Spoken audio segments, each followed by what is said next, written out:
Welcome back to the deep dive. I gotta say, the stuff you sent in this time is pretty fascinating. Yeah, a lot about electricity. Yeah, electricity. Spark of life. That's what one of them called it. Oh, catchy title. Definitely. We've got articles, histories, even a bit from another podcast, all about electricity. Stop the mix. For sure.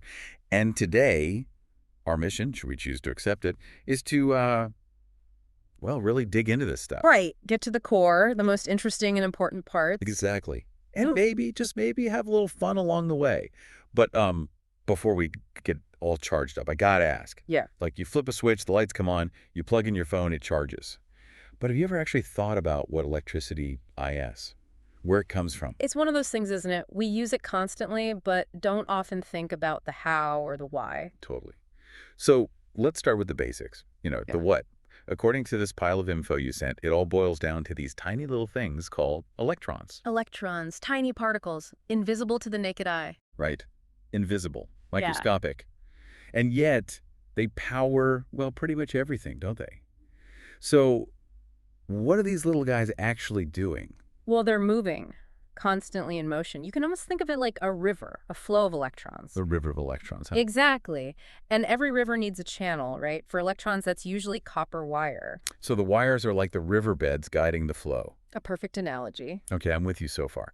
Electrons flowing through wires like water in a river. Yeah. But what gets that flow going in the first place? I mean, what's the driving force? That would be voltage.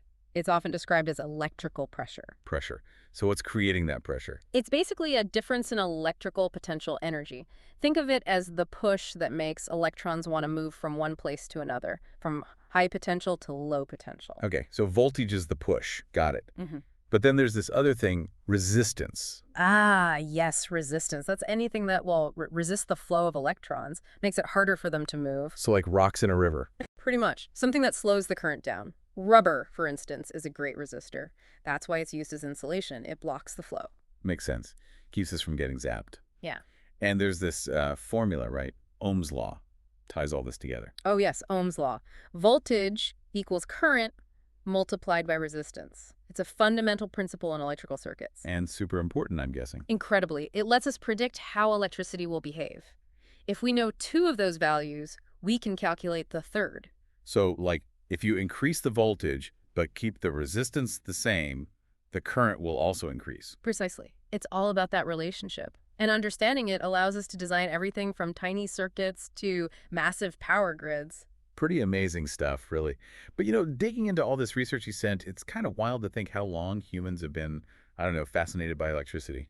Going way back to ancient Egypt, they were already messing around with, well, electric fish. Imagine the shock they got the first time they encountered an electric eel. No kidding. I mean, Right. back then, they had no clue what was going on. Yeah. Right? Just this mysterious force. Just another wonder of the natural world. Fast forward a bunch of centuries and bam, there's Benjamin Franklin flying a kite in a thunderstorm. Ah, yes, the classic kite experiment, proving the connection between lightning and electricity. And risking his life to do it, by the way. Don't try that at home, kids. Seriously, leave that to the professionals. For sure. But it was a huge breakthrough, wasn't it? Showing that this powerful force of nature, lightning, was the same thing they were studying in labs. It really bridged the gap between observation and scientific understanding. Totally. And then things really get cooking in the 1800s. The current wars, as they called it. The battle between DC and AC. Direct current versus alternating current. Edison on one side, Tesla and Westinghouse on the other. Talk about a high-voltage showdown. What was the big deal? Why was AC the winner? Well, both have their uses, but AC is much easier to transmit over long distances. You can step up the voltage to reduce losses, then step it back down for safe use in homes and businesses. Ah, makes sense. Efficiency wins the day. And we got to give a shout out to Michael Faraday, right? His work with dynamos paved the way for generators. Absolutely.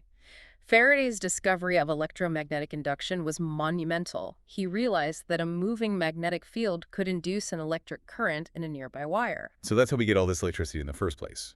From moving magnets. In essence, yes. Most of our power plants, whether they're burning coal, harnessing wind, or using nuclear fission, all rely on that basic principle. Wow. Faraday, you the real MVP. And then, of course, there's that iconic moment, 1882, the first power grid lighting up Manhattan. Can you imagine what it must have been like to see electric lights for the first time? Totally. It must have felt like magic, or the future at least.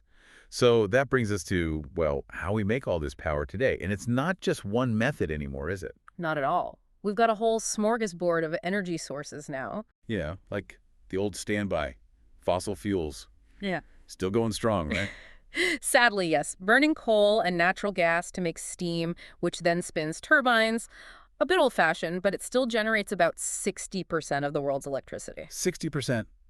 Seriously, that much. Yep. It's the dominant source, despite its downsides. Okay, so downsides. I'm guessing pollution is a big one. Definitely. Burning fossil fuels releases all sorts of nasty stuff into the air, contributing to climate change and all the problems that come with it. Not to mention, they're finite resources. We're going to run out eventually. Yeah, right. So that's where renewables come in, right? Exactly. Solar, wind, hydro, tapping into the power of nature. They're clean, they're sustainable, and they're becoming more and more cost-effective all the time. Okay, I'm all for that. Oh. But aren't there some downsides to renewables too? Like what about when the sun's not shining or the wind's not blowing? That's the challenge, isn't it? Intermittency. We need better ways to store energy for when these sources aren't producing. Batteries, pumped hydro, even using excess electricity to make hydrogen. It's a hot area of research. Fascinating stuff. And then there's, well, the big one, nuclear power. Yeah. Splitting atoms, all that. Right. Nuclear fission. It's incredibly energy dense, but it also comes with some serious baggage. Like the whole radiation thing? Meltdowns? Those are certainly concerns. Nuclear waste disposal is another huge issue. It's a technology that requires extreme caution and very, very strict safety protocols. Definitely not for the faint of heart. Yeah. But looking even further ahead, there's this whole fusion power thing. Sounds kind of sci-fi. It does, doesn't it? But it's the real deal. Mimicking the processes that power the sun. So we're talking like unlimited clean energy. Potentially, yes, but it's still very much in the research phase. There are huge technological hurdles to overcome. Fingers crossed they figure it out. But, you know, no matter how we make it, electricity is pretty vital to, well, everything these days. Absolutely. It's not just about convenience anymore. It's essential for modern life. Right. Like, think about hospitals, life support systems. All that runs on electricity. Exactly. Healthcare, communication, transportation, everything relies on it. And the internet. One article called it a giant electric web. A very apt description. For sure. But it's kind of crazy to think that there are still millions of people around the world who don't have access to electricity. Around 10% of the global population, according to some estimates. Wow.